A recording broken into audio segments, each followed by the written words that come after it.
जब आप उसे क्लिक करेंगे तो आप देख पा रहे हैं कुछ इस तरह का। तो आप अभी यहाँ पर देख पा रहे हैं फुल नेम। फाइनली जो आप अभी देख पा रहे हैं सबमिट का बटन, आपको इस पर क्लिक करना है। दोस्तों आज का ये जो वीडियो है जो कि है इंडिया वन एयर में कमर्शियल एग्जीक्यूटिव की, इसके बारे में आपको अपडेट दूंगा। दोस्तों ये जो वैकेंसी है इसके लिए मेल फीमेल दोनों एलिजिबल हैं। इंडिया में किसी भी कोने से आप बिलोंग करते हैं तो आप इस वैकेंसी के लिए एलिजिबल हैं। वैकेंसी है अहमदाबाद की। तो अगर आपको लगता है कि आप इस वैकेंसी में अपीयर होना चाहते हैं, एयरलाइन एयरपोर्ट में जॉब पाना चाहते हैं, तो इस वीडियो को ध्यान से आखिरी तक जरूर देखिएगा। और चैनल पर पहली बार आ रहे हैं और आपको ऐसे ही इंफॉर्मेटिव कंटेंट्स चाहिए तो मेरे चैनल को सब्सक्राइब जरूर कर लीजिएगा। मुझे मेरे इंस्टाग्राम फ्लाई एयर एकेडमी पर भी फॉलो जरूर कर लीजिएगा।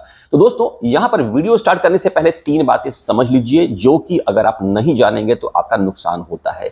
सबसे जरूरी और खास बात, एयरलाइन एयरपोर्ट में जॉब का जो प्रोसेस होता है वो बिल्कुल फ्री होता है। बहुत सारे ऐसे फेक फ्रॉड लोग, दलाल लोग आपसे कनेक्ट होंगे और बताने की कोशिश करेंगे कि वो आपको जॉब दिलवा देंगे। तो दोस्तों मैं बस यही कहूंगा, इन फेक फ्रॉड लोगों से, दलालों से बचकर रहें। एयरलाइन एयरपोर्ट में जॉब का प्रोसेस बिल्कुल फ्री होता है।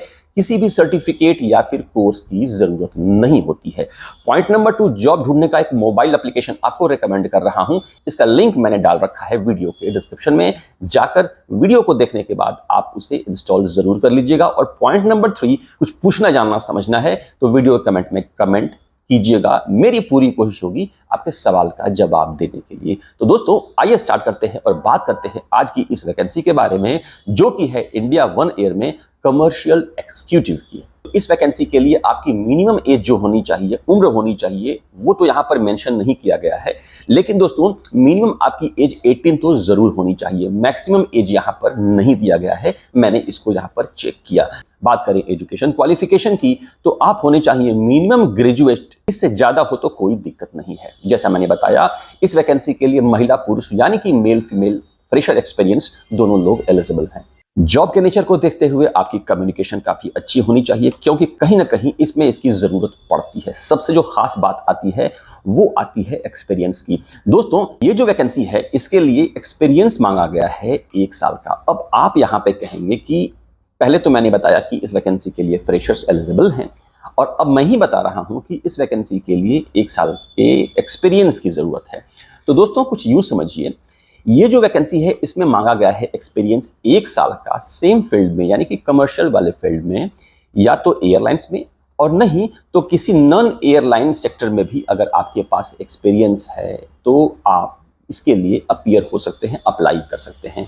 दोस्तों यहाँ पर एक बात समझने की ये है कि इस तरह की जो वैकेंसीज होती हैं, मैंने जो देखा समझा जाना है, इसमें आपके एक्सपीरियंस सर्टिफिकेट को नहीं मांगा जाता है। यस, कुछ एयरलाइंस, कुछ कंपनीज मांग देती हैं, अपना एक्सपीरियंस दिखाकर यहाँ पर ट्राई कर सकते हैं। वैसे भी ये जो वैकेंसी है इसके लिए कोई फी नहीं लगने वाली है। तो दोस्तों अगर आपको लगता है कि आप इस वैकेंसी में अपीयर होना चाहते हैं तो आइए अब बात करते हैं कि ये जो वैकेंसी है इसका एप्लीकेशन प्रोसेस क्या है, यानी कि इस वैकेंसी में अपीयर होने के लिए क्या करना होगा।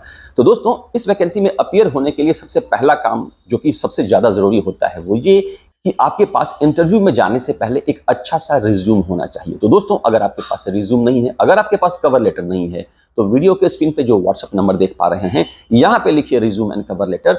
169 रुपीज में आपको आपका रिज्यूम और कवर लेटर मिल जाता है। यहाँ पर बस एक रिक्वेस्ट है, ये नंबर केवल रिज्यूम और कवर लेटर के लिए है, तो आप यहां पर जॉब की इंक्वायरी मत कीजिएगा। सो फ्रेंड्स ये जो इंटरव्यू है इसमें जाने से पहले आपको अप्लाई कर लेना होता है। अप्लाई करने के बाद अगर कंपनी को लगता है कि आपका डिटेल उनके काम का है तो वो आपको आपके उसी ईमेल पे रिवर्ट करेंगी डेट, टाइम और प्लेस को बताते हुए। सो फ्रेंड्स आइए बताता हूं कि यहाँ पर ये जो वैकेंसी है इसमें अप्लाई करने का लिंक कहाँ है और किस तरह से अप्लाई करना है। तो दोस्तों हमेशा की तरह एक बात ध्यान दें, अप्लाई करने का लिंक मैंने डाल रखा है वीडियो के डिस्क्रिप्शन में। जब आप उसे क्लिक करेंगे तो आप देख पा रहे हैं कुछ इस तरह का वेब पेज ओपन होता है जहां पर ये लिखा हुआ है India one air new wing for Bharat, और नीचे आप देख पा रहे हैं एप्लीकेशन फॉर्म कमर्शियल एग्जीक्यूटिव।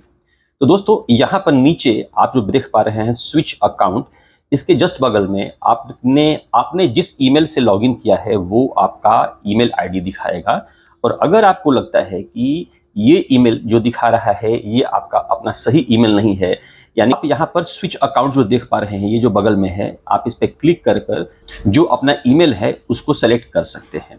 इसके बाद नीचे आएंगे दोस्तों, तो आप अभी यहाँ पर देख पा रहे हैं फुल नेम। फुल नेम में आपको अपने डॉक्यूमेंट के अकॉर्डिंग जो भी फुल नेम है वो डाल दीजिए। इसके बाद नीचे जो ईमेल वाला देख पा रहे हैं, अपना ईमेल डाल देना है। फोन नंबर क्या है वो डाल दीजिए। डेट ऑफ बर्थ क्या है ये डाल दीजिए। डेट ऑफ बर्थ डालने के लिए ये जो आप देख पा रहे हैं डाउन एरो, आप इस पर क्लिक कीजिए तो कुछ इस तरह का आपको ये दिख जाएगा। यहाँ पर आप अपना डेट ऑफ बर्थ डाल दीजिए। इसके बाद नेशनलिटी क्या है, इंडियन डाल दीजिए। हाईएस्ट एजुकेशन क्या है आपकी वो डाल दीजिए। ग्रेजुएशन मिनिमम है, और उसके बाद अगर आप पोस्ट ग्रेजुएट भी हैं तो कोई दिक्कत नहीं, डाल दीजिए। करेंट लोकेशन यानी कि अभी आप कहाँ पे हैं, करेंट ऑर्गेनाइजेशन कहीं पे अगर आप काम कर रहे हैं जिसका जो कि आपको दिखाना ही है, तो कोई एक ऑर्गेनाइजेशन यहाँ पे आपने काम अगर कर रखा है या फिर काम कर रहे हैं उसके बारे में आप डिटेल यहाँ पर डाल दीजिए। करेंट डेजिग्नेशन यानी कि वहाँ पर काम कर रहे हैं तो आपका पद क्या है, वहाँ पर आपकी करेंट ग्रॉस सैलरी क्या है वो आप यहाँ पर डाल दीजिए। Expected gross salary per month यानी कि आपको हर महीने कितनी सैलरी चाहिए वो डाल दीजिए।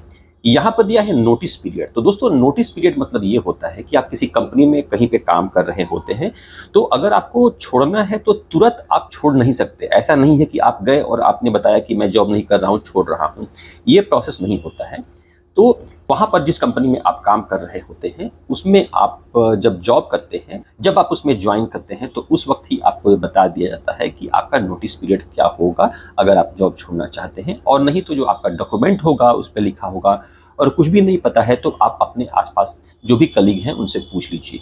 तो जनरली दोस्तों जो होता है हायर लेवल पे ये आपको 3 मंथ्स का होता है, और मिड में कई बार आप इमीडिएट तो नहीं छोड़ सकते हैं, लेकिन 15 डेज या फिर जो भी है आप डाल दीजिए। कमेंट्स इफ एनी यानी कि कुछ और भी अगर आप बताना चाहते हैं तो वो यहाँ पर डालकर फाइनली जो आप अभी देख पा रहे हैं सबमिट का बटन, आपको इस पर क्लिक करना है। अभी आप देख पा रहे हैं जब मैंने सबमिट किया तो रेड रेड यानी कि लाल लाल लिखा आ रहा है, और लिखा आ रहा है दिस इज रिक्वायर्ड क्वेश्चन। ये ऐसा इसलिए आ रहा है क्योंकि मैंने यहाँ पर कुछ भी नहीं लिखा है। तो अगर आप में भी ऐसा आ रहा है तो आप उस पर्टिकुलर एरिया को फिल कीजिए और फिलअप करने के बाद सबमिट कर दीजिए। सबमिट करने के बाद जैसा मैंने बताया आपका डिटेल कंपनी के पास जाता है, और कंपनी चेक करती है कि आपका डिटेल उनके काम का है कि नहीं। अगर है तो कंपनी आपको आपके उसी ईमेल आईडी पे आगे का प्रोसेस, कहाँ पे इंटरव्यू है, कब है, उसके बारे में पूरी जानकारी देती है। तो उम्मीद करता हूं कि मैंने जो कुछ भी बताया, जो कुछ भी समझाया आपको समझ में आ गया होगा। तब भी कोई डाउट है तो वीडियो के कमेंट सेक्शन में कमेंट कीजिए, या फिर मेरे Instagram channel fly air academy पे मुझसे कनेक्ट होकर आप अपना सवाल पूछ सकते हैं। फ्रॉड से बचिएगा। एयरलाइन में जॉब का प्रोसेस बिल्कुल फ्री होता है। इंटरव्यू की तैयारी करनी है तो नीचे वाले वीडियो को और लेटेस्ट वैकेंसी को जानने के लिए ऊपर वाले वीडियो को जरूर देखें। Best of luck.